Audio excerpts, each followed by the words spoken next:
اللہ من الشیطان الرجیم بسم اللہ الرحمن الرحیم ولا يحزنك الذين يسارعون في الكفر انهم لن يضروا الله شيئا يريد الله الا يجعل لهم حظا في الاخرة ولهم عذاب عظيم ان الذين اشتروا الكفر بالإيمان لن يضروا الله شيئا ولهم عذاب عليم صدق اللہ مولانا العظیم۔ ولا یحزن کا، نہ آپ کو غمگین کریں۔ غم جو ہے نا، اردو اصل بڑی غریب زبان ہے، تو عربی میں غم اور حزن میں فرق ہے۔ غم ہوتا ہے اپنی کوئی دکھ اور تکلیف ہو تو اس کا غم ہوتا ہے، اور حزن ہوتا ہے دوسرے کی تکلیف، جو دوسرے کی تکلیف محسوس ہو اسے حزن کہتے ہیں۔ تو نبی پاک صلی اللہ علیہ وسلم کو اپنا کوئی مسئلہ نہیں تھا، اسی لیے فرمایا گیا ولا یحزنک الذین، آپ کو دوسروں کا دکھ غمگین نہ کرے، آپ دوسروں کی وجہ سے غمگین نہ ہوں۔ تو یہ ذہن میں رکھنے ہیں یہ لفظ، پھر جہاں پہ قرآن کی تلاوت کرتے ہیں وہ لفظ آتے ہیں تو اس سے پھر بندہ فرق کر سکتا ہے کہ یہ غم کا لفظ آ رہا ہے تو اس کا کیا مطلب ہے، خوف کا مطلب آ رہا ہے تو اس کا کیا ہے۔ خوف بھی کسی کا خطرہ اپنی جان کو ہو تو پھر خوف ہوتا ہے، اور اگر کسی دوسرے کا خطرہ محسوس کریں تو وہ حزن ہوتا ہے، ٹھیک ہے۔ اسی لیے حضرت صدیق اکبر کو نبی پاک صلی اللہ علیہ وسلم نے فرمایا لا تحزن، آپ میرے بارے میں غمگین نہ ہوں۔ حضرت صدیق کو اپنا خوف نہیں تھا، نبی پاک صلی اللہ علیہ وسلم کے نقصان کا خوف تھا۔ تو جب آپ زیادہ پریشان ہوئے تو نبی پاک صلی اللہ علیہ وسلم نے تسلی دی لا تحزن ان اللہ معنا، اللہ ہمارے ساتھ ہے۔ حزن کا ایک کی طرف نسبت ہے اور اللہ کی معیت دونوں کے ساتھ۔ ولا یحزنک الذین، آپ کو غم میں نہ ڈالے، الذین یسارعون فی الکفر، جنہوں نے اسلام کے بعد کفر پہ چلنا شروع کر دیا، کفر کی طرف بھاگ پڑے۔ تو جو کفر کی طرف بھاگے پہلے، یعنی نبی پاک صلی اللہ علیہ وسلم کے ساتھ تھے اور پھر کفر کا راستہ اختیار کر لیا، تو یہ بنے منافق، وہی عبداللہ بن ابی کی کمپنی۔ انہم لن یضر اللہ شیئا، یہ آپ کو یعنی اللہ کے دوستوں کو، نہ اللہ کو، نہ اللہ کے دوستوں کو، نہ اللہ کے رسول کو یہ ذرہ برابر بھی نقصان نہیں پہنچا سکتے۔ یرید اللہ، اللہ کا ارادہ یہ ہے اللہ یجعل لہم حظا فی الاخرہ، کہ ان کا ذرہ برابر بھی آخرت میں حصہ نہ رہے۔ وَلَهُمْ عَذَابٌ عَظِيمٌ، ان کے لیے بہت بڑی سزا اللہ نے تیار کر رکھی، دنیا میں بھی اور آخرت میں۔ ان الذین اشتروا الکفر بالایمان، یہ وہ لوگ ہیں جنہوں نے ایمان بیچ کر کفر خریدا۔ پہلے اللہ نے ایمان دیا تھا لیکن پھر نبی کی رفاقت بھی چھوڑی اور ایمان بھی چھوڑا اور اس کے بدلے کفر لیا۔ لن یضر اللہ شیئا، یہ اللہ کو کوئی نقصان نہیں دے سکتے۔ وَلَهُمْ عَذَابٌ علیم، ایک دفعہ عذاب عظیم اور ایک دفعہ عذاب علیم۔ علیم عظیم سے بھی سخت ہے۔ علیم وہ عذاب ہے جس سے عذاب بھی خود پناہ مانگتا ہے۔ جہنم کے کچھ ایسے حصے ہیں کہ جہنم بھی ان سے پناہ مانگتی ہے۔ عذاب علیم، عذاب مؤلم، ایسا عذاب کہ خود عذاب اپنے آپ کو تکلیف محسوس کرتا ہے کہ وہ جان چھڑانے کی کوشش کرتا ہے، یعنی عذاب کے اندر عذاب۔ اچھا، اب یہ نبی پاک صلی اللہ علیہ وسلم کو کس چیز کا غم ہے، ڈر ہے، خوف ہے؟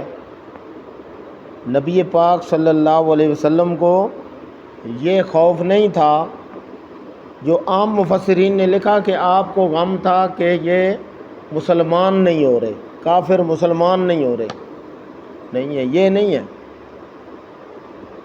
انہوں نے تو اعلان کر دیا کفر کا۔ نبی پاک صلی اللہ علیہ وسلم کے ساتھ 2 غزوات ہو چکے ہیں، دشمنی واضح ہو چکی ہے، دشمن بالکل واضح ہے۔ اب ان کا کس چیز کا دکھ ہے؟ دکھ ان کا ہے اصل میں یہ ہے کہ نبی پاک صلی اللہ علیہ وسلم کو پریشانی یہ ہوئی کہ یہ جو 300 بندہ وہاں سے منافق اسلام کی صفیں چھوڑ کے کفار کے ساتھ ملے ہیں، تو یہ مسلمانوں کو نقصان نہ پہنچائیں۔ اب کفر کی طاقت مزید بڑھ گئی، جو ظاہری کافر ہیں وہ تو ہیں ہی، اور یہ ہیں پیچھے نمازیں پڑھنے والے، تو یہ کسی وقت چوری چھپے نقصان نہ پہنچائیں۔ تو رب تعالیٰ نے فرمایا لا یحزن، میرے پیغمبر غم کرنے کی ضرورت نہیں۔ الذین یسارعون فی الکفر، جنہوں نے کفر کے اندر سبقت شروع کر دی، بھاگ دوڑ کفر کی طرف شروع کر دی، وہ تھے کہ جنہوں نے کلمہ پڑھا اور اس کے بعد پھر کفار کی طرف منہ موڑ لیا۔ اللہ فرماتے ہیں انہم لن یضر اللہ شیئا، یہ نہ اللہ کا کچھ بگاڑ سکتے ہیں، نہ اللہ کے بندوں کا کچھ بگاڑ سکتے ہیں۔ شیئن، ذرہ برابر بھی نقصان نہیں پہنچا سکتے۔ یرید اللہ، اللہ کا ارادہ کیا ہے؟ رب تعالیٰ فرماتے ہیں کہ ہم یہ چاہتے ہیں کہ ان کی پوری آخرت برباد ہو جائے، جتنا ان کے اندر کا کفر اور اسلام دشمنی ہے وہ ساری کی ساری باہر آ جائے اور واضح ہو جائے۔ اسی لیے ہم یہ سارا کچھ کر رہے ہیں۔ غزوہ بدر ہوا، غزوہ احد ہوا، اگر غزوہ نہ ہوتا تو ان 300 منافقوں کا کیسے نکھیڑا ہوتا؟ بھئی یہ منافق ہیں۔ وہ جنگ ہوئی، مسلمانوں کو تھوڑی سی تکلیف اور ہزیمت اٹھانی پڑی تو انہوں نے باتیں شروع کر دیں۔ تو اللہ فرماتے ہیں یرید اللہ اللہ یجعل لہم حظا فی الآخرہ، کہ ان کا آخرت میں کوئی حصہ باقی نہ رہے۔ وَلَهُمْ عَذَابٌ عَظِيمٌ، ان کے لیے بہت بڑا عذاب ہے۔ اچھا، یہ ہیں کون؟ اب اس سے پتہ چلتا ہے کہ یہ منافق ہیں، کہ جنہوں نے ظاہری طور پہ اسلام کا اظہار کیا تھا۔ ان الذین اشتروا الکفر بالایمان، انہوں نے چاہیے تو یہ تھا کہ جو کلمہ پڑھا تھا اس کی پاسداری کرتے اللہ اور اس کے رسول کی آواز پہ۔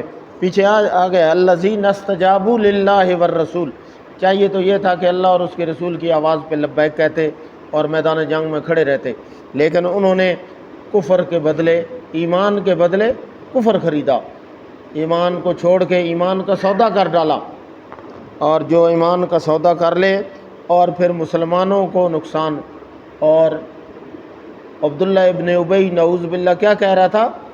لَيُخْرِجَنَّ الْأَعَزُّ مِنْهَا الْأَذَلَّ، سورہ منافقون۔ وہ کہہ رہا تھا کہ یہ ذلیل اور کمزور بندے تھے، ان کے پاس کھانے کے لیے روٹی نہیں تھی، ہم نے مدینے میں انہیں جگہ بھی دی، انہیں گھر بھی دیے، انہیں باغات بھی دیے، اور آج یہ چودھری بن گئے ہیں، یہ واپس آئیں گے، عہد میں واپس آ جائیں تو ہم ان کو یہاں سے نکالیں گے، چلتا کریں گے۔ لَيُخْرِجَنَّ الْأَعَزُّ مِنْهَا الْأَذَلَّ، اللہ نے فوراً جواب دیا ان العزت للہ ولرسولہ وللمؤمنین ولکن المنافقین لا یعلمون۔ اللہ نے فرمایا عزت مال پیسے اور وطن کے اندر نہیں، عزت اللہ نے اپنے لیے رکھی، اپنے رسول کے لیے رکھی، اور اس پہ ایمان لانے والے مومنوں کے لیے اللہ نے رکھی۔ دنیا میں بھی انہیں عزت رہے گی، ساری کائنات مل کے انہیں ذلیل نہیں کرے گی، کیونکہ ان کا تعلق قرآن اور پیارے پیغمبر کے ساتھ ہے۔ تو جب اللہ نے قرآن اور پیارے پیغمبر کو عزت دینی ہے تو جو ماننے والے ہوں گے وہ کبھی ذلیل۔ اللہ اس کپڑے کو جو قرآن کے ساتھ لگ جائے اللہ اسے ذلیل نہیں ہونے دیتا، تو جس بندے کے دل میں قرآن آ جائے گا اللہ اسے کیسے ذلیل کرے گا؟ یہ غلاف کا کپڑا ہے، کوئی مسلمان اسے نیچے پھینک سکتا ہے؟ اور نیچے گندا بھی پڑا ہوا ہو تو وہ اٹھا کے اسے آنکھوں کے ساتھ لگائے گا۔